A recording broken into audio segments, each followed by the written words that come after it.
I just got back from seeing Avengers Age of Ultron, the highly anticipated sequel to The Avengers, and I think it's the 11th film in the Marvel Cinematic Universe, and my god, it was beautiful. And going into it, I was actually really nervous because of how good Marvel movies have been recently and how good the original Avengers was. And to me, like, I was worried because it seemed definitely darker than the previous Avengers movie. So going into it, I had all those worries and stuff, and I just left them at the door. I'm just going in and focusing on the movie, and it's so much fun. The trailers, the first couple of trailers, don't do it justice. While this movie is darker, it's still the Avengers you know and love. And everyone has their moment. And to me, my favorite character by far in this movie, Vision. Paul Bettany kicks fucking ass. Excuse my language. But he kicks ass big time. And I've been so looking forward to him being Vision for so long. And finally, him being here, I've been just super, so ecstatic. And seeing Vision come to fruition and seeing just, he's not just Jarvis anymore, like he's a physical character now. I'm just so excited. And you guys don't understand. So as the title says, I'm going into spoilers. So I'm going to talk about the things that I liked and some of the things I didn't like. So I'm going to start with the things I didn't like. Not all the whole lot. I love this movie. I'm really trying to find things that were wrong with it, but to me there's not a whole lot. So this is just what I kind of think. As badass as Black Widow has been, and while some people are fans of the romance between her and Hulk throughout the movie, I'm not sure how I feel about the Hulk and her romance. I mean, I definitely understand, because they're the two characters who can really kind of connect with each other, and I get that. I get why. But to me, it kind of drew me out of the movie. So seeing that, and just, I don't know, for me, seeing Black Widow and Hulk, it doesn't feel right to me. Especially since, you know, there's still Betty Ross out there, you know, like Bruce Banner's like true love. I mean, I guess they're just forgetting about her and every other Hulk character, I guess, whatever. So, I mean, that was just, and I don't know. And then the ending, well, I mean, it kind of wrapped up nicely, that whole, like, the romance between the two of them, it kind of wrapped up. It was kind of sad, but it was kind of nice, too. And with the whole, you know, like, Hulk flying off, do his own thing. If they'll get a Hulk movie now, I'm gonna be pissed, because now Hulk's off doing his own thing. So wait, he's gonna be gone again for another 3 years? No, I'm tired of that crap. Give Hulk his own movie, damn it. Sorry, this movie. Sorry, I literally just came out of seeing it. I need to geek out, so here I am geeking out. The twins, Warner and Pietro Maximoff, Scarlet Witch and Quicksilver, stole the movie for me. Stole the fucking movie. Them, Vision. Even Hawkeye. To me, the movie was, as much as it was the Avengers movie, it was Hawkeye, Twins, and Vision. That was it. And yes, some Iron Man and everyone else. But those are the characters for me. And I was so...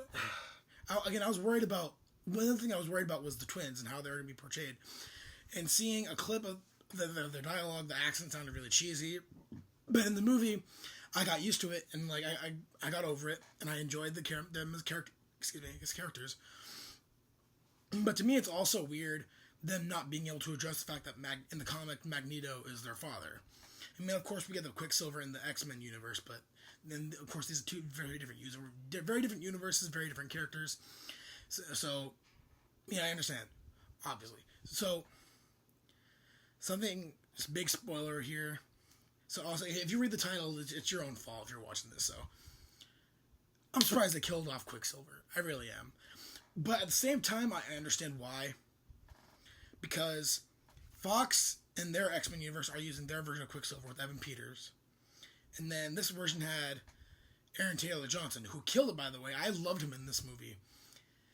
But it was sad to see him go, but I understand why, because I think the studios were afraid audiences aren't going to aren't going to be able to tell the two different versions apart. To me, it's clear. Like, one has an accent, one's named Pietro.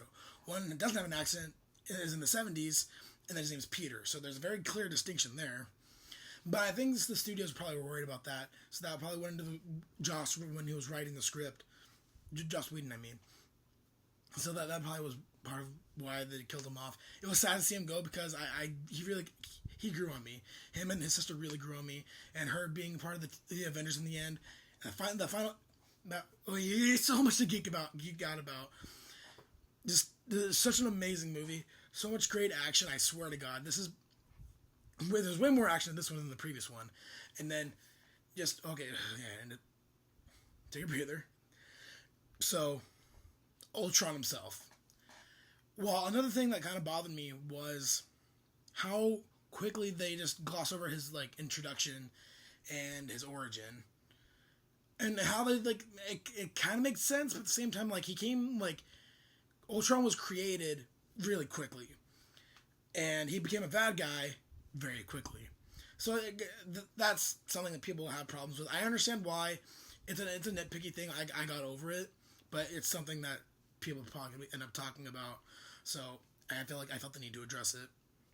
So, but other than that, this is a great movie. I love this movie from start to finish. I still think the first Avengers is better. But let me watch this a few more times and then I'll have a more clear-cut answer, because this movie is great. And especially you get to see War Machine, you get to see Falcon and his new Falcon suit at the end. You get War Machine in there coming up in the beginning, and then the final battle he was in there. And then just the new Avengers training facility. Nick Fury comes back with the original S.H.I.E.L.D. helicarrier from the first movie. And it seems like he's starting to rebuild S.H.I.E.L.D. I don't know. Now it's making me more confused about what's going on in the Agents of S.H.I.E.L.D. TV show, which I watch every week, so I know exactly what's going on. And this week's episode tied into Avengers kind of nicely, but it makes me I'm confused on that aspect of it. So, but it was great to see Nick Fury. And then another thing that was really great about this movie is that they finally gave Hawkeye his due. In the first Avengers movie, I liked Hawkeye, but of course, he's being mind controlled by Loki. And it's funny because they kind of play with that in this movie, where when Wanda and Pietro, or Scarlet Witch and Quicksilver, are working for Ultron, and they're messing with everyone's mind, and Hawkeye's like, nope, not me, I'm not doing mind control again. Like, that was a great line to have, especially because that's like, not so subtle. That's like addressing the issue that people had with his character in the first movie. So I thought that was great. And you get to see more of his backstory, and like he has a personal life. He's more developed as a character. Like, he's not just the archer that he's there just shooting bows and arrows. And he has some really funny one-liners. So that was really nice. And then to me, as much as I loved all the other characters, of course I loved Captain America in this, and like in his, and they kind of touched on like him and Falcon looking into Winter Soldier, which is something that they kind of left off with at the end of Captain America: The Winter Soldier. So I guess they'll pick that up in Civil War. I don't know.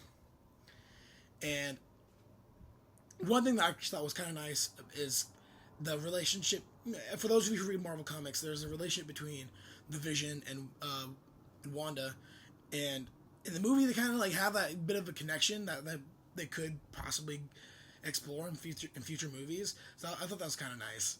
And I love Paul Bettany in this. Vision needs his own movie. I love Vision in this so much. Just, again, so much to nerd out and geek out about. And for those of you who are wondering if this is set up for Civil War, it's not.